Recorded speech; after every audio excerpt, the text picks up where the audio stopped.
गुण अनंत गुरुदेव के जाका और न छोर, किस विधि गुरु महिमा करूं छोट बुद्धि है मोर। बोलो जयकारा बोल मेरे श्री गुरु महाराज की जय। बोलिए सांचे दरबार की जय। श्री आनंदपुरवासी भगवान की जय। समस्त भगत जी को जय सच्चिदानंद जी। ना कर्मणा ना प्रजया धनेन त्यागे नैके अमृतत्व मानुषः। अर्थात न कर्म से, न संतान से और न ही बहुत धन से मुक्ति की प्राप्ति संभव है।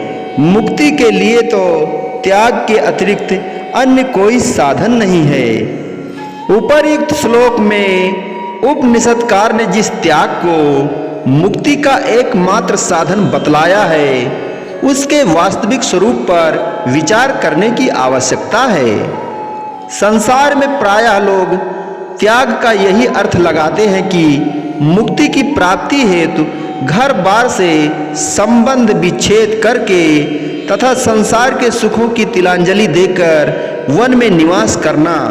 तो क्या त्याग का वास्तव में यही अर्थ है कि मनुष्य घर बार छोड़कर वन में जा बैठे? आम लोगों के विचार में बेशक इसी का नाम त्याग होगा, परंतु महापुरुषों की दृष्टि में यह सच्चा और वास्तविक त्याग नहीं है। त्याग से वस्तुतः क्या अभिप्राय है और त्याग वास्तव में किसे कहते हैं, इस विषय में योग वशिष्ठ में वर्णित निम्नलिखित कथा अत्यंत शिक्षाप्रद है। देवताओं के आचार्य बृहस्पति जी का पुत्र कच्छ बड़ा ही विद्वान एवं शास्त्रों का ज्ञाता था। यौनावस्था में पदार्पण करने पर उसके मन में एक दिन यह विचार उठा कि संसार सागर से पार होने और आवागमन के चक्र से मुक्ति प्राप्त करने का उपाय करना चाहिए। मुक्ति की यह आकांक्षा उसके हृदय में उत्तरोत्तर प्रबल होती गई। अंततः इसका उपाय जानने के लिए वह एक दिन अपने पिता बृहस्पति जी के चरणों में उपस्थित हुआ और विनय की, पिताश्री, मैं जन्म मरण के चक्र से मुक्ति प्राप्त कैसे कर सकता हूँ? कृपा करके इसका उपाय बतलाइए। बृहस्पति जी ने उत्तर दिया, पुत्र, इस दुख रूप संसार से मुक्त होने का केवल एक ही उपाय है और वह है त्याग। सच्चे मन से संसार का त्याग कर देने पर ही मनुष्य संसार के बंधन से मुक्त हो जाता है। अपने पिता बृहस्पति जी के ये वचन सुनकर कच्छ ने उन्हें प्रणाम किया और सुख वैभव का परित्याग कर तप करने के लिए वन में चला गया। बृहस्पति जी तो परम ज्ञानी थे, इसलिए पुत्र के गृह त्याग कर वन में जाने से उन्हें तनिक भी शोक न हुआ, क्योंकि ज्ञानवान पुरुषों का मन संयोग अथवा वियोग दोनों अवस्थाओं में सुमेरु पर्वत के समान अचल रहता है। कच्छ को वन में रहते और तप करते हुए जब 8 वर्ष व्यतीत हो गए, तो यह देखने के लिए कि इस अवधि में कच्छ अपने उद्देश्य में कितना सफल हुआ, बृहस्पति जी उसके पास वन में गए। पिता को देखकर कच्छ ने उठकर आदर पूर्वक उन्हें प्रणाम किया। तत्पश्चात विधिवत उनकी पूजा की। जब बृहस्पति जी ने उसकी मानसिक अवस्था के विषय में पूछा, तो कच्छ ने विनय की, पिताश्री, आपकी आज्ञा अनुसार मैंने यद्यप सब कुछ त्याग दिया है, तथापि 8 वर्ष व्यतीत हो जाने पर भी मुझे अब तक शांति की उपलब्धि नहीं हुई। इसका क्या कारण है? कच्छ के इस प्रकार के दीन वचन सुनकर बृहस्पति जी बोले, वत्स, सभी का त्याग करो और सच्चा त्याग करो। यह कहकर बृहस्पति जी वहां से चले गए। उनके चले जाने के उपरांत कच्छ ने उनके वचनों पर विचार किया। वह मन ही मन सोचने लगा कि पिताश्री ने ठीक ही तो कहा है, मैंने पूरा त्याग ही कहाँ किया है। अभी मैंने शरीर पर वस्त्र धारण कर रखे हैं, तथा रहने के लिए कुटिया बना रखी है। इसके अतिरिक्त दंड कमंडल आदि वस्तुएं भी मेरे पास रखी हुई हैं। फिर पूरा त्याग कहाँ हुआ?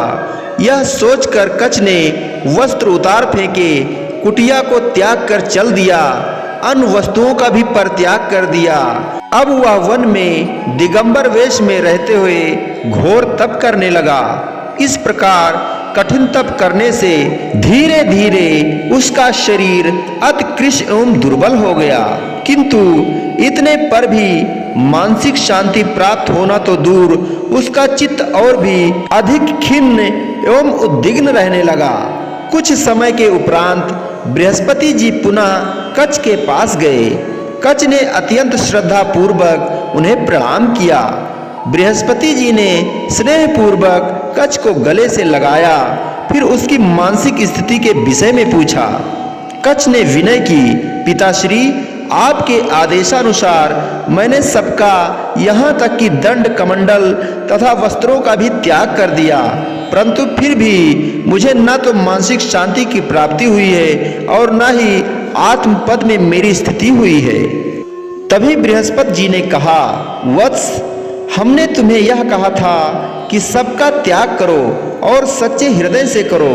इससे हमारा यह अभिप्राय कदाप नहीं था कि तुम कुटिया तथा वस्त्रों का परित्याग कर दो। सच्चे त्याग का अर्थ है पदार्थों के प्रति चित्त में से अहम और ममत्व को निकाल कर फेंकना। संसार के पदार्थ बंधन के हेतु नहीं हैं। उपयुक्त उन पदार्थों के प्रति चित्त में अहम तथा ममत्व का होना बंधन का हेतु है। अहम और ममत्व के कारण ही मनुष्य संसार में जकड़ा हुआ है। सांसारिक पदार्थों में अहम भावना तथा आसक्ति का त्याग कर देने से अपने आप ही सबका त्याग हो जाता है।